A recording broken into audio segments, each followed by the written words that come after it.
Assalamualaikum warahmatullahi wabarakatuh. Perkenalkan, saya Arinda Vivi Fitria, mahasiswa Unisnu Temanggung semester 6 kelas B. Pada kesempatan kali ini, mari kita belajar tentang bagaimana cara mencari tingkat kesukaran pada uji soal.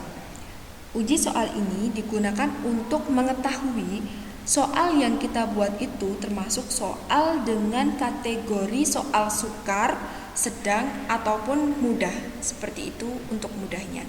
Jadi, sebelum kita mengetahui soal tersebut berukuran sukar, sedang, ataupun mudah, tentunya kita harus membuat soal terlebih dahulu. Nah, yang pertama sebelum membuat soal, kita adalah membuat kisi-kisinya terlebih dahulu. Untuk kisi-kisinya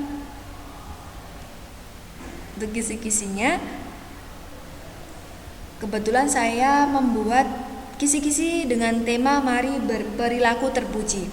Ini kompetensi intinya dan ini merupakan jenjang kognitif dalam bentuk soal dengan indikator sebagai berikut. Ini tentunya sesuai dengan KD ya, karena kebetulan ada 8 bab pada tahun 2021 ini.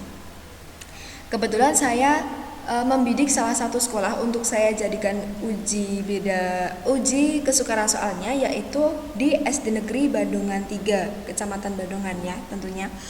Nah, setelah kita membuat kisi-kisi, langkah selanjutnya kita adalah membuat soal.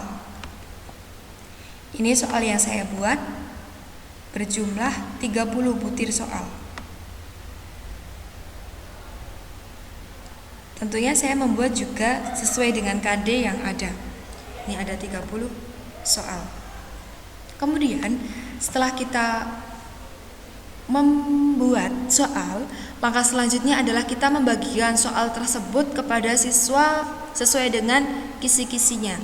Jadi kisi-kisi yang saya buat adalah untuk kelas 4 ya. Jadi saya masuknya ke kelas 4 seperti itu. Nah, setelah kita masuk ke kelas 4 dan kita sudah mendapat jawaban dari siswanya, selanjutnya kita merekap jawaban siswa-siswa tersebut dengan judulnya uji validitas soal tes atau ulangan harian. Nah, ini ya data mentah milik saya.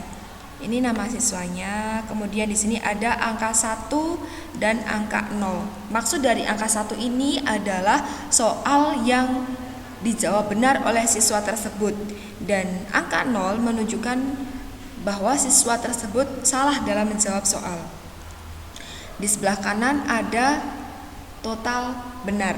Total benar ini didapatkan dari jumlah milik anak tersebut. Nah, kemudian di bawahnya ada jumlah lagi. Jumlah ini didapatkan dari jumlah keseluruhan kelas, seperti itu. Nah, kemudian di sebelah kanan ini juga terdapat ranking. Jadi ranking ini kita ketahui jika kita sudah menjumlahkan seluruh total benar. Nah, kemudian pada kesempatan kali ini kita akan menguji bagaimana sih tingkat kesukaran soal tersebut. Nah, sebelum itu kita harus mengetahui patokannya. Patokannya ada pada ini. Tingkat kesukaran nih. Tingkat kesukaran sama dengan bersimbol P besar. Klasifikasi tingkat kesukaran ada 3 macam. Yang pertama, soal dengan P 0,00 sampai 0,30 tergolong klasifikasi soal sukar. Kemudian yang nomor 2, soal dengan P 0,31 sampai 0,70 dikategorikan sebagai soal sedang. Dan yang ketiga, soal dengan P 0,71 sampai 1 dikategorikan sebagai soal yang mudah. Nah, ini sebagai patokan kita untuk mencari tingkat kesukaran pada soal. Rumus dari tingkat kesukaran ini adalah jumlah keseluruhan benar sama dengan jumlah keseluruhan benar dari anak-anak dalam kelas tersebut dibagi banyaknya siswa. Nah, ini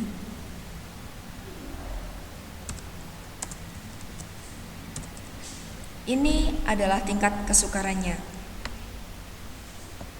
Nah, udah muncul kan? Kita drag aja ya. Kemudian kita bisa lihat di sini. Oh, ini ternyata jawabannya 1. 1 itu dikategorikan sebagai soal yang mudah. Jadi di sini kita tulis M. Mudah. Sampingnya juga M. Di sini 0,9 sama saja. 0,9 ini juga mudah. Terus di sini mudah. Nah, ini kan mudah-mudah semua.